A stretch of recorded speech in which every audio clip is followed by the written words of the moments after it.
Eternal Father, I offer you the body and the blood.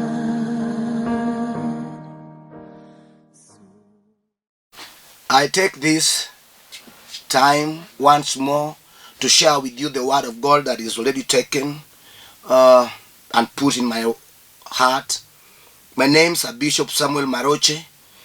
I am born again Christian. There is a time that I need to share with you the word of God in the book of Psalms, chapter number 58, from verse 1, and also I'll jump up to verse 6. Let us read together. Be merciful unto me, O God, be merciful unto me, for my soul trusts in you. Yes, in the shadow of your wings will I make my refuge until these calamities be overpassed. In verse 6 it goes, they have prepared a net for my steps. My soul is bowed down. They have dug a pit before me, into the midst whereof they are fallen themselves. Amen. May God bless you. I want to talk about somebody by the name David. David was a king of Israel. He was anointed by Prophet Samuel. And before the anointing, they had another king. That is the first king of Israel, called Saul. Saul was also anointed by Samuel, the prophet, as the first king, depending on the desires of the people of Israel, not on the will of God. I want to get it right. So after they had decided to have a king as any other nation, and because God does according to the desires of our heart, that is stipulated in the Bible, He chose Saul. And during the time of Saul, they had enemies around Israel. They had Philistines, Amorites, Amorabites, Jordanians. So many enemies were around Israel. And God enabled Saul himself to kill so many people, to win so many victories, and also to extend the borders of Israel to some other areas. And then the elements of disobedience started patching into him. He started becoming disobedient to God. He started doing his own things. He left the will of God. He left the ways of God and started doing his own things, to a point that God had now to choose a king of his own heart. God decided to choose David. You know, David was anointed as a king when Saul himself was still alive. And Saul himself knew that somebody else has already been anointed in his place. You know, God can only be with you. The anointing of the Lord can only be with you if you also maintain the holiness, the purity that God himself had instructed you to have. But you know, with Saul himself, in the case of Saul, he had already left all that was told to him. He was no longer holy. He was fully disobedient to the will of God. As you can remember, David was instructed to go and kill the Amalekites as a way of revenge. these people attacked Israel when the Israelites were on their way to Canaan. So it was after years that God himself had to revenge over these people. So he told Saul to go and revenge over them. And because Saul's heart had already left God, Saul's mind had already gone away from God, he decided not to do exactly how he was instructed by God. But I thank God, because God is God. He is God. If you cannot do it better, he brings somebody who can do it better. If you cannot improve of what he has given you, he brings somebody who can improve it. If you cannot pastor the church according to the will of God, he brings somebody in your place. If you cannot preach as you are instructed, he will bring a good preacher. If you start preaching with a lot of pride, a lot of heart of humiliation, a heart of taking it all, God will bring somebody in your place. And that is what he did to Saul, the king. Then came a time that there was a man called Goliath from the side of Philistines, a very strong, gigantic man who feared nobody, who was always a soldier, who had an abdominal size of the body. Anytime he roared as a lion, the Israelites had to run away. It was not easy on the side of Israel. Everybody from child to adult were crying about him. They were saying, who shall come to rescue us? Because the time has come that we as Israel got to think and reason a little bit and get somebody who can come for our rescue. The man was always a threat in the morning. The man was always a threat in the evening. The man was always a threat in the night. And nobody in Israel could sleep with peace. I'm telling you, even Saul himself could not attack him. The Israelite army could not attack him. It was until David, the son of Jesse, whose heart was resembling the heart of God, who knew it all about God, decided to say, no, enough is enough. I want to face the war, one on one. I know that I don't have state machineries. I don't have it all. What I know is that I have God. I will face Goliath with God. He is the only weapon I have. I shall fear nobody, because the Bible says that he that is in me is greater than he that is outside me. He had faith in God, that he was a God of all possibilities. He knew that nobody has ever won the battle. Nobody has ever put God down. He knew the God that his grandfathers were worshipping. He knew the God of Moses. He knew the God of Elijah. He knew the God of Elisha. He knew the God of Joshua and Caleb. He knew the God of Shadrach, Meshach, and Abednego. He knew the God of Daniel. He knew the God of Jeremiah and Ezekiel. He knew the God of Isaiah. He knew the God of Isaac. He knew the God of Abraham. He knew him.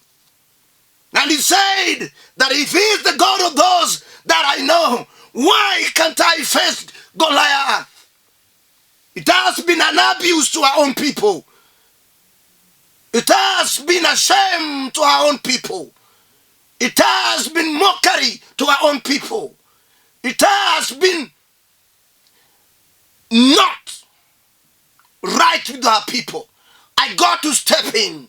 I got to introduce the powerfulness, the might of my people, the might of God that we serve.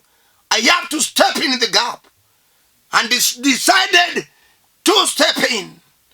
And at the time, he took food to his own people at the battle. By the time his brothers were eating, then Goliath appeared. And all of them left, trembling.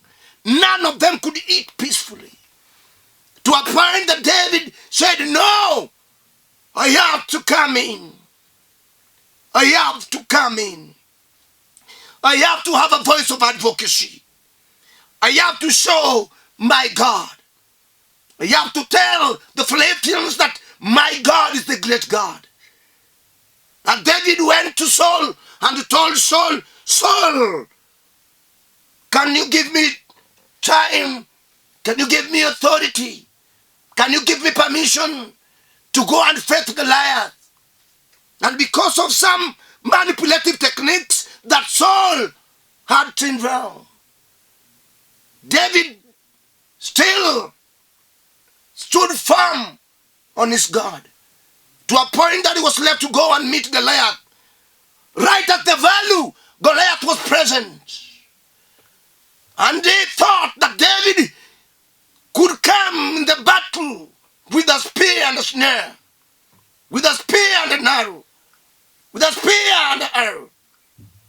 But I thank God, because David knew that the only formulation, the only methodology, the only way that could make Goliath be defeated had to come from God.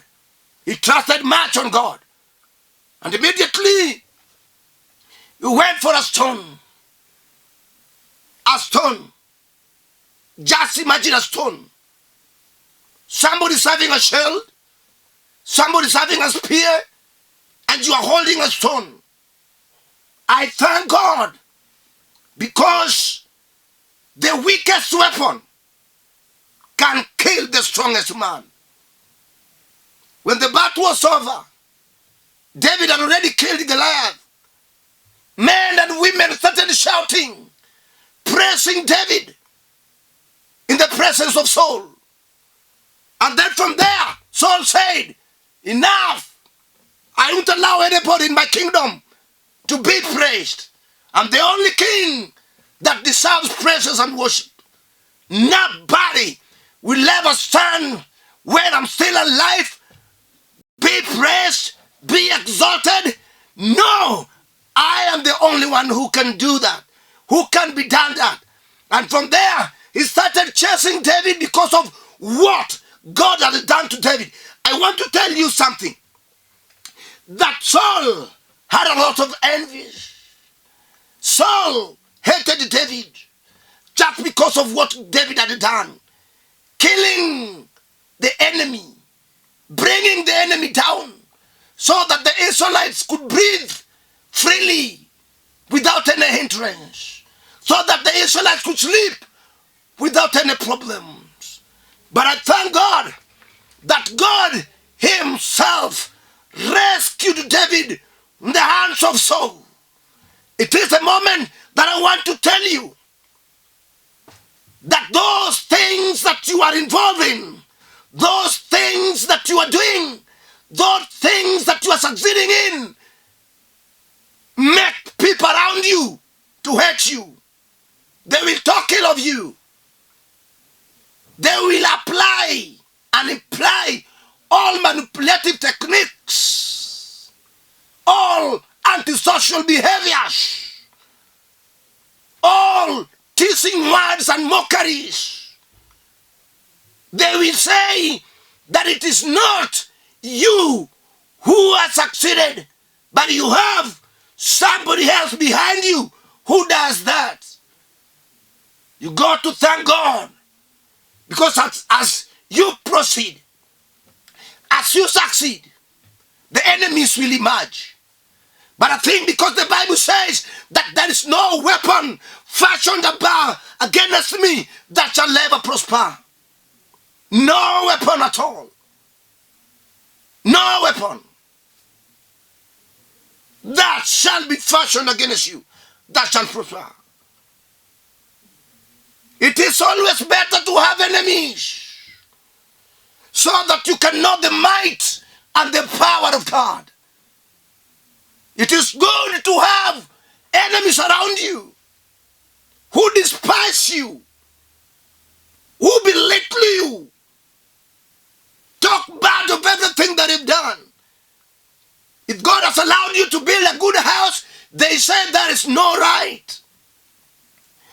If you are brought up clever women, clever men and women, clever children in your family, their enemies will always say nothing good that has come out of your household. Anytime that you wear good clothes, they will talk about it badly. Anytime that God will give you a good wife, they say that is an harlot. Enemies will never talk good about you. They will always compete with you. But I thank God because the one that I have in me is greater than the one that is outside. That is what the Bible tells us. Men and women, it is the time that we should rise against the odds of this world. The Bible says that whoever accepts Christ has been given the authority, has been given the power, dominion over all the things plus all the enemies. The Bible is very categorically saying that whoever believes in him shall be given power to be the children of God. It is a matter of believing, trusting God. Yes, whoever trusts in God shall always be the winner. Not by chariots, by big army, not by how far you have gone, by how far the enemies have gone. No, but it is by the Spirit of God. Yeah, not by the size of the body, not at the level of your education. No, but it is by the power of the Holy Ghost, the power of the Holy Spirit, that enables us to succeed, that enables us to go beyond our odds, that enables us to see the new day, that enables us to make a good decision, that makes us to be people of God. I say that how much your enemies are making traps for you, are preparing snares for you, the much they do that, the much more God is protecting you. That is what is in the Bible. If God is for me, who shall be against me? If God is there for you, man and women of God, who shall be against you? It is a matter of trusting God for your protection. It is a matter of trusting God for your salvation. It is a matter of coming up, facing the enemies.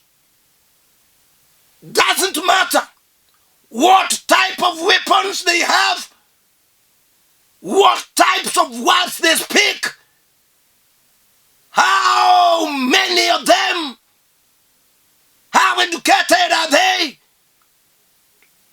whether they have all the satanic state machineries, whether they are financially exalted to a certain level, whether they are your siblings, whether they are your uncles, whether they come to grab your piece of land, whether they have come to finish your household, whether they have come to destroy your business, whether they are against your educational success. Ladies and gentlemen, you got to bring God in that battle. The battle is not yours. You got to bring God himself in that battle. You got to engage God.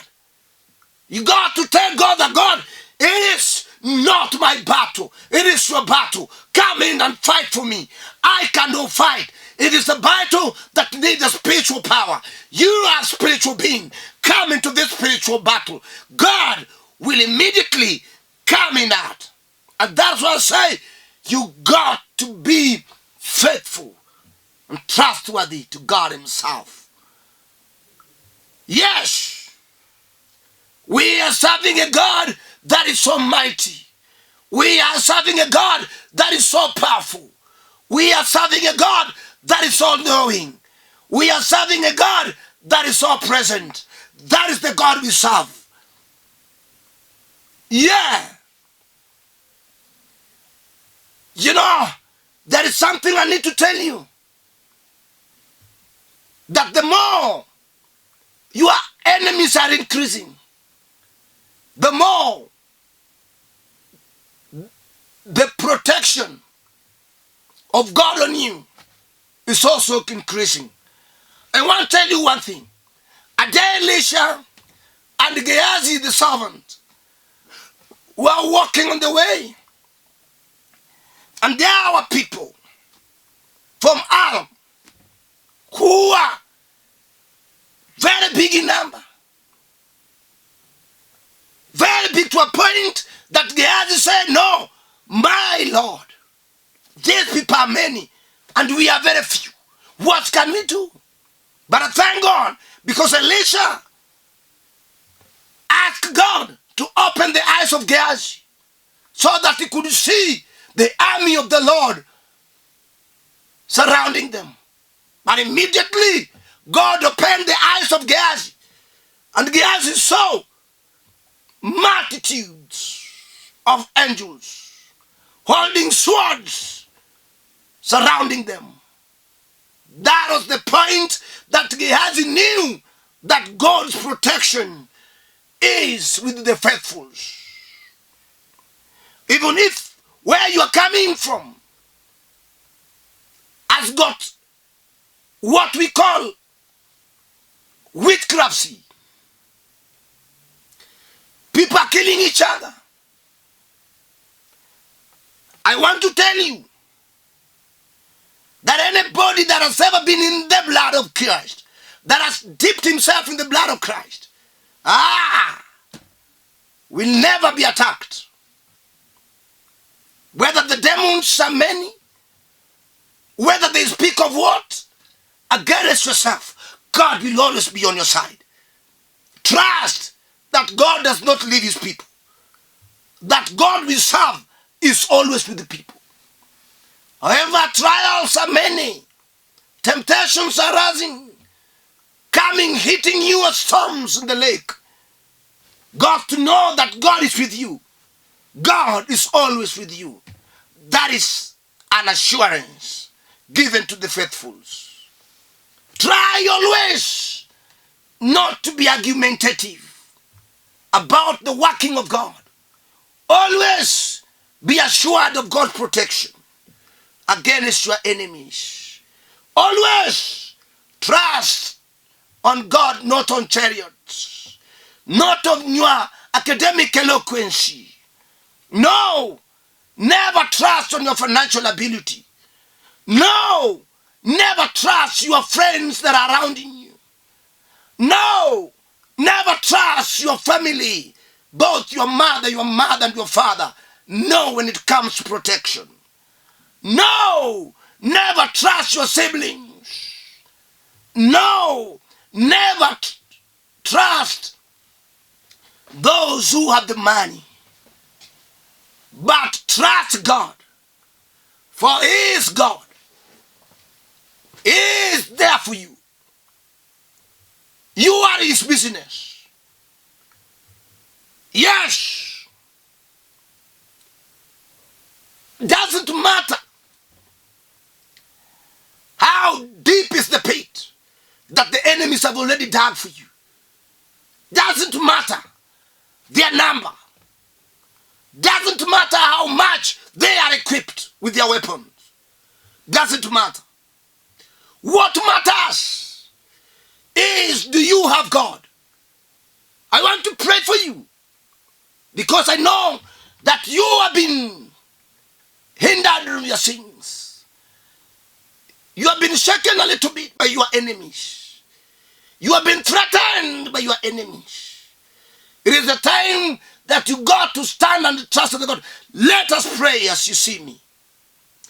Father, in the name of Jesus, I take this golden opportunity to thank you, because this is the time that your protection should be assured. Those who are under pressure, those who are intimidated by the enemies, those who are mocked by the enemies, those who are being brought down by their enemies, those who are being looked at by evil eyes. It is a time, Lord, that you got to prove yourself right to their enemies. Make them know your sovereignty. Let them get into your glory and be transformed. Lord, forgive them. But let us be the winners of that battle. Help those who are sick. Heal them, Lord. Those who have troubles, help them, Lord. Father, I know that you are God. Help those who worship you in the whole world. Help the church of the finished work at Calvary in Kibera. Help those who serve you in the altar. Father, I thank you because of what you are and whom you are. In Jesus' name we pray. I want to give you my number in case of any communication. You want us to talk, you want us to help each other in one way or another. This is my number. 07 400 87 57 5. I repeat, 07 400 87 57 5. In case you want to come to my church where I worship, this is the place to alight at Olympic in Kibera. Olympic stage. Alight there, I will take you. May God bless you. May God bless you. Shalom, shalom, shalom.